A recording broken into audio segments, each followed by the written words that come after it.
Hi friends, പുതിയൊരു വീഡിയോയിലേക്ക് എല്ലാവർക്കും സ്വാഗതം. സംസ്ഥാനത്തെ റേഷൻ കാർഡുകൾ ഇനി മുതൽ ATM കാർഡ് രൂപത്തിലുള്ള സ്മാർട്ട് റേഷൻ കാർഡ് ആയി മാറുകയാണ്.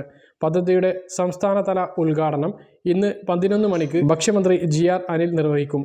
ഇതേക്കുറിച്ചുള്ള വിശദാംശങ്ങളാണ് വീഡിയോ മുഴുവനായിട്ടും കാണുക. ആദ്യമായിട്ട് കാണുന്ന സുഹൃത്തുക്കൾ ചാനൽ സബ്സ്ക്രൈബ് ചെയ്ത് ബെല്ലൈക്കൺ എനേബിൾ ചെയ്ത് വെക്കുക. കൂടുതൽ ആളുകളിലേക്ക് ഇൻഫർമേഷൻ എത്തിച്ചേരാൻ വേണ്ടി തീർച്ചയായിട്ടും നിങ്ങളൊന്ന് ലൈക്ക് ചെയ്ത് കാണുക. വീഡിയോയുടെ വിശദമായ വിവരങ്ങളിലേക്ക് വരാം. സംസ്ഥാനത്തെ റേഷൻ കാർഡുകൾ ഇനി മുതൽ സ്മാർട്ട് റേഷൻ കാർഡ് രൂപത്തിലേക്ക് മാറുകയാണ്. കൈകാര്യം ചെയ്യാനും സൂക്ഷിക്കാനും സൗകര്യപ്രദമായ രീതിയിൽ ATM കാർഡുകളുടെ മാതൃകയിലും വലിപ്പത്തിലുമായിരിക്കും റേഷൻ കാർഡുകൾ വരുന്നത്. പുതിയ റേഷൻ കാർഡിൽ QR കോഡും ബാർകോഡും ഉണ്ടാകും. നിലവിലുള്ള റേഷൻ കാർഡുകളായ പുസ്തക രൂപത്തിലുള്ള റേഷൻ കാർഡും ഈ അടുത്ത കാലത്ത് വിതരണം ചെയ്തു തുടങ്ങിയ ഇലക്ട്രോണിക് റേഷൻ കാർഡും ഉള്ള ആളുകൾക്ക് ആ കാർഡുകൾ തുടർന്നും ഉപയോഗിക്കാമെന്ന് ഭക്ഷ്യ പൊതുവിതരണ വകുപ്പ് അറിയിച്ചിട്ടുണ്ട്. പുതിയ സ്മാർട്ട് റേഷൻ കാർഡിനുള്ള അപേക്ഷകൾ ഓൺലൈനിലൂടെ മാത്രമേ സ്വീകരിക്കൂ. റേഷൻ കാർഡിനായി അപേക്ഷാ ഫീസ് നൽകേണ്ടതില്ല.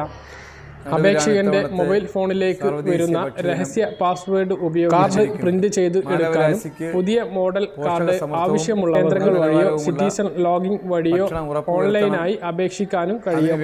പദ്ധതിയുടെ സംസ്ഥാനതല ഉദ്ഘാടനം അല്പസമയത്തിനകം ഭക്ഷ്യമന്ത്രി GR അനിൽ നിർവഹിക്കും. ജനുവരിയോടുകൂടി എല്ലാ ആളുകൾക്കും സ്മാർട്ട് റേഷൻ കാർഡ് എത്തിക്കാനാണ് പരിപാടി.